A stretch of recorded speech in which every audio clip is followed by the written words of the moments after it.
All right, just to kind of go over spring football a little bit.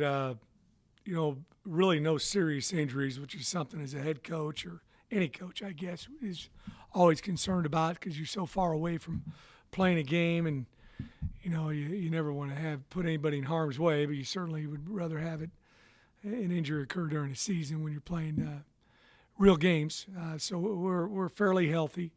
Uh, Most of the guys that are injured have got a great opportunity the guys that had to sit out of spring ball have got a great opportunity to be able to be healthy and ready to go when preseason camp begins. So we're excited about that, and then I think we found out quite a bit about the team as well. We made some decisions at some different positions about as far as the depth. We're coming into camp. We're always going to be a work in progress. And I think a real reason for that is because of bringing in 22 brand new freshmen, and they'll all be here on June the 1st, somewhere in that vicinity. It's also based on their high school graduation, and we think a lot of these freshmen are going to be able to impact our team in a meaningful way. We're also looking forward to the summer and developing these guys, both their strength, their speed, all those kind of things, but also football-wise. We're very fortunate. I've got the same staff 2 years in a row, and in this day and age in college football, that doesn't occur very often where you have the same staff from top to bottom 2 years in a row. So we're excited about that. So I guess what I'll do is go ahead and kind of turn it over and for any questions that you might have. You mentioned the injuries.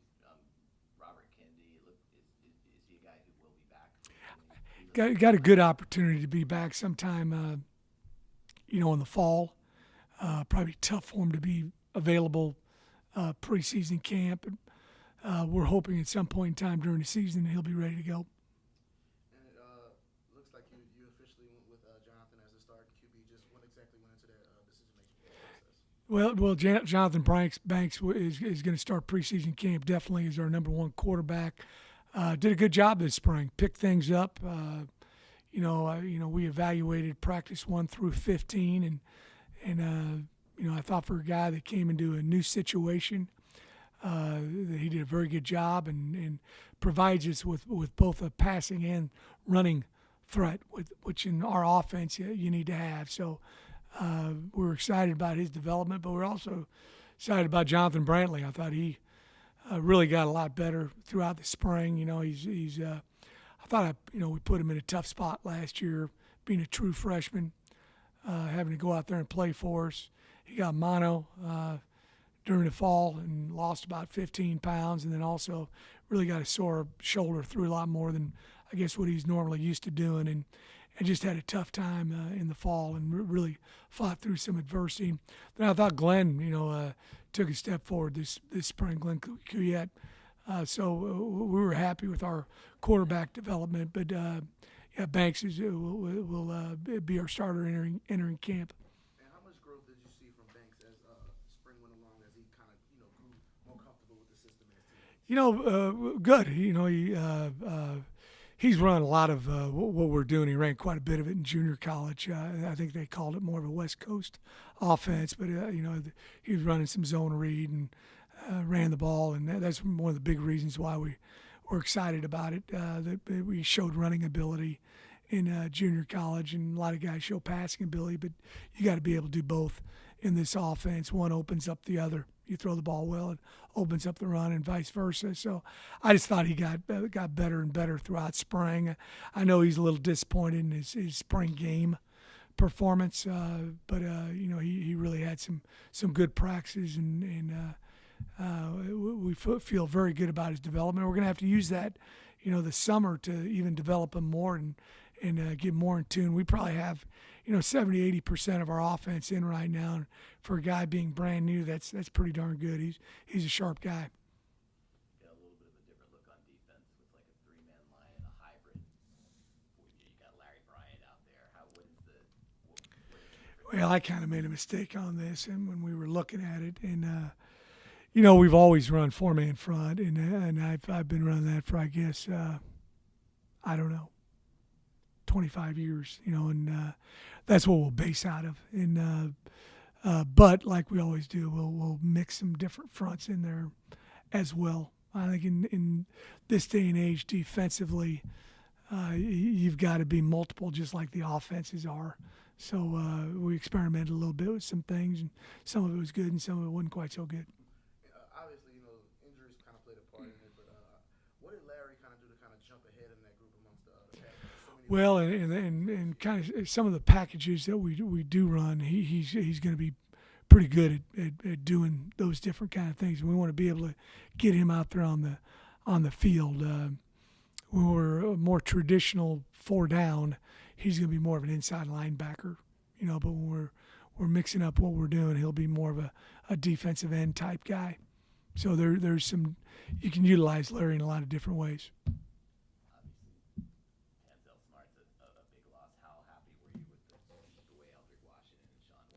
I thought Eldrick had a great spring. I really do. And then Sean had a fantastic off-season program. He really increased his strength.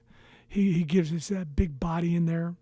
And Braylon Edwards also had a really good spring. We've talked about it before. He's probably lost, 50, 60 pounds, and he's moving around a lot better. But he's also still has enough size and mass that you got to have nowadays with your defensive tackle and your nose guard position. The last 2 practices weren't as good for the offensive line as earlier. When you watched the tape, did you feel that way? Yeah, we just had some busts, and we just can't have that when we're those guys got to work in concert with each other, and a couple times we were just incorrect with our assignments, and when that happens, especially on a pass play, you got problems. The quarterback's going to be running. So a lot of our passing game is will be off play action, and most of the time we're going to outnumber the defense with the bodies they're going to be rushing. So we've got to be firm in our protection. And just taking all that into account, the O-line, the passing game, the receivers, how much growth have you seen in the passing game, and how far do you think those guys still need to go to get where you want them to be? Well, we got quite a ways to go, but I thought we made great steps this spring with our accuracy, most practices with our protection, and I also think we had we had 9 healthy receivers. Last year at the very end of spring ball we had 3, and so we were able to get a lot of reps in there with these guys, and we had a lot more competition. We really kind of threw 2 new guys into the mix, really 3 new guys into the mix. Jabril Cluis, junior college transfer from Grossmont Community College out in California. Then Jacob Robertson. Jacob had not, got hurt in preseason camp last fall. So those are 2 new guys. And Brian Newman, practiced and played quite a bit for us as well. He was ineligible in the fall. So you added those 3 guys, and I thought I saw a lot of improvement with, Darnell Mooney, and Jed Glenn and DJ Owens. And then I thought Taryn Onkelad kind of took a big step forward as kind of our bell cow there at the receiver position. Our tight ends, I thought, got a lot better. Charles Jones, I thought, had a very good spring. He's always shown us that he can be a Division I receiver. I thought he showed some Division I blocking ability, and we just got to have that day in and day out. Kendall Ardoin, he missed about 5 practices. He's sick in there, and he's also a receiving threat. And then we're really blessed with a bunch of running backs who can catch the ball. There's all of them have great hands. Is receiver an area where you may expect to make the biggest jump from year 1 to year 2? Because you inherited so many inexperienced guys, and they were learning a new system. Right. Yeah, I think that's true. I think we can have a very good receiving core, and then we're adding 3 freshmen who've got some pretty good size, and good speed into the mix. So that's going to be a really competitive position for us. Jacob Robertson, how did you feel like he developed? Really did a good job. He made a couple catches this spring that were outstanding, and he's also he doesn't have the mass on him yet, but he's a taller guy, and we need some taller guys at the receiver position. And just the secondary, it just seems like even though Perry went down at times, Donnie went down at times, it just seemed like you had so many guys back there that were willing to step in and make plays. How deep do you think you could be amongst that secondary group? You know, we've got a good frontline group, and Perry and Donnie, I think, are as good a corner tandem as any corners in our conference. So we feel good there. Trey Jackson, we're bringing some freshmen in. Thacarius Keys didn't practice this spring, but he should be ready in probably the next month. And he did a nice job, the limited amount of playing time he got last fall. So we feel good about the corner position. And we signed a couple guys, Willie Langham and Jalen Monroe, that we think are top flight guys as well. And then at the safety position, I really thought that Roderick Teamer had an excellent spring for us. I think he's got, if he continues to keep developing, an opportunity to be an all-conference type guy along with Jared Franklin. He was a little bit more of a known commodity, I guess, than Roderick, but he had a great spring. We moved him to a position that I think is going to take advantage of his physical skill set. Tara Chanel, I thought, had a very good spring. And we're going to have some competition with some of the guys. P.J. Hall didn't go through spring ball, and he's probably going to get cleared here in another week. And so he's a guy that played quite a bit for us as a true freshman. So we're going to have some pretty good depth in the secondary. Trey Jackson missed the last few practices. Was that a recurrence of his old injury? Yeah, he just is. It's something that we got to figure out exactly. What to do with him. He's going to have just a real easy operation. They're all easy when they're not done on you, right? But he's they're gonna clean that up a little bit, and he should be back to full speed here in a month. And it was a significant injury he had in high school, and we feel like he's got the ability to play for us. We just got to get him fully healthy. He had surgery. He had it here yesterday, and again, it was just something to clean up in there, and he should be good to go here in another month and a half.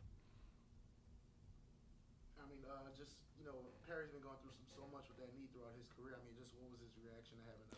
Well, we've tried not to do it. He's had it a couple of years, and there's some shots and some different things that we've done with him, and he'd be fine for a period of time. And it just came to the point where, hey, let's get this done now. This is a good block of time window to get it done, and we got it done, and our docs feel really good about it. And I thought it was the way to go, too. I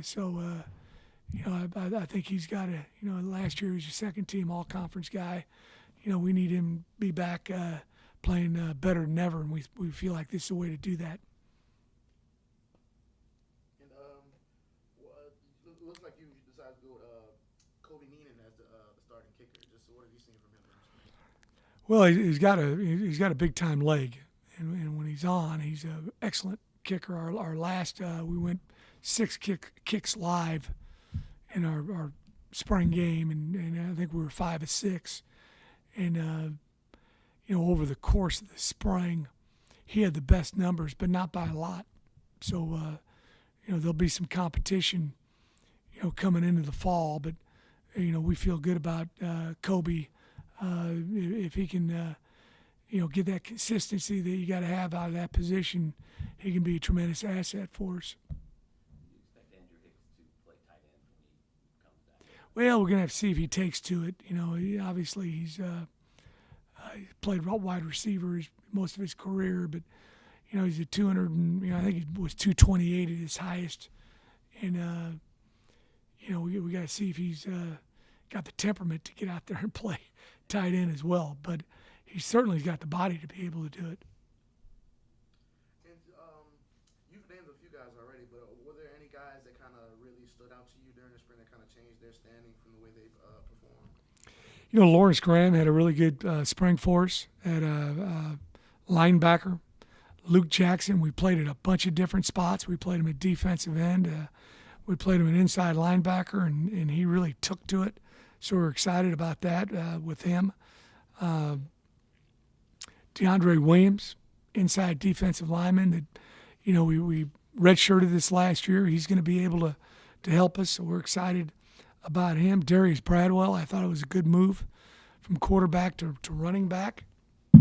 We're still pushing him, getting him going because he gives us that physical big back. He's 225, 230, and he runs behind his pads, and he can make a 4-yard run into an 8-yard run in a hurry, just with that body lean, and he's got really soft hands, can catch the ball, and then we can get him blocking. He's a guy that can be an every down player for you as well. That's one area that we need him to improve. And Hutterson showed us a lot at running back. He's going to be in the mix, so we feel like we've got some depth there at the running back position. On the offensive line, it was great to get Junior Diaz back at center and put John LeGlue back at his natural position. And then Keyshawn McLeod, has got an opportunity to start for us at tackle. And there's going to be a lot of competition, I think, between him and Tyler Johnson for that other tackle spot. So those are a few guys. You averaged over 200 rushing yards last year, which hadn't been seen in a long time last year. But I know it wasn't up to your usual standards. How closer do you feel like you can be next year to where you want to be? I think we can get a lot closer. We're going to have to, kind of see where we're at in both the run game and the pass game. If we could average, what we did rushing last year and then, double our production passing the ball, that would be fine with me as well. But we just got to see what we're capable of doing, and that's going to take preseason camp and also figuring out your team in the first 3-4 ball games. We're always going to have a rush element to our team, and that's something that's I think important. To play complementary football, and that helps your defense and your kicking game out as well. But we don't have to necessarily get 100 more yards rushing if our passing attack is potent. The fact that you couldn't really go live in the spring, how much did that affect what you wanted to do? And is that that's the way a lot of teams are heading towards anyway. So, have you already made those adjustments to where that's okay? Yeah, I've been practicing this way for a long time, but normally for the spring game, I'll go, 70, 80 plays live and maybe one other scrimmage where we're actually tackling and probably not tackling the quarterback.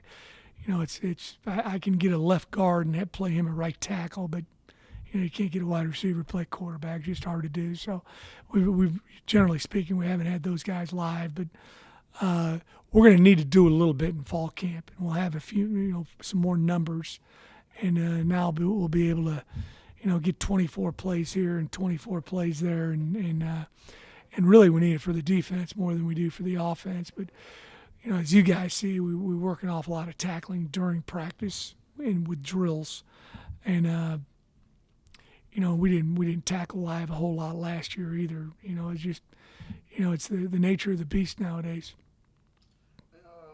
Going back to Jonathan, is your approach going into fall that, hey, this is our guy, we need to make it work, or is it still going to be this is an open competition kind of the same way you did last year? Well, we want him to keep progressing.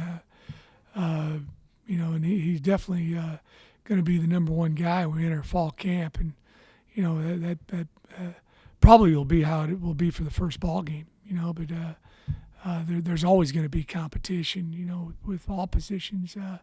But he did an awful lot of good things this spring, and we just need to continue with that development. What I've been impressed with is him being able to grasp this offense so quickly. We knew the athletic ability was there, and with running and throwing the football. We just got to keep progressing. This is a new system. He's been throwing a lot of new systems at him here in the last few years, going from Contra Costa Community College to Kansas State to Independence, now here at Tulane. So that's something that he's done a really good job with being able to see what we're doing and also fitting in with the team. That was important for me to see as well. I think it's important with all guys on the team, but especially the quarterback. And one of the interviews you gave during spring, you said that it'll be disappointing if you guys aren't able to reach a still your feeling coming out? Oh yeah, we that's definitely our goal, without question. That's going to be our goal every year, and we came close last season. I think that probably surprised a lot of people, and we just got to keep improving. We're going to have a tougher schedule. There's no doubt about that. But I also from where we're at right now compared to where we were at last year, I feel like we're a better football team right now, and with the addition of these 22 guys, because we're only going to be losing 11 guys next year too. We're starting to develop some depth and some competition within the positions, and a meeting that took me, let's say I'm meeting on punt. My introductory meeting for that last year was an hour and 15 minutes. This year is 15 minutes. And now I can tell guys something, and I can use buzzwords and say it to them, and they understand exactly what I'm talking about. And it's the same thing with our offense and our defense, and you're really only having to target a select few guys rather than the whole team.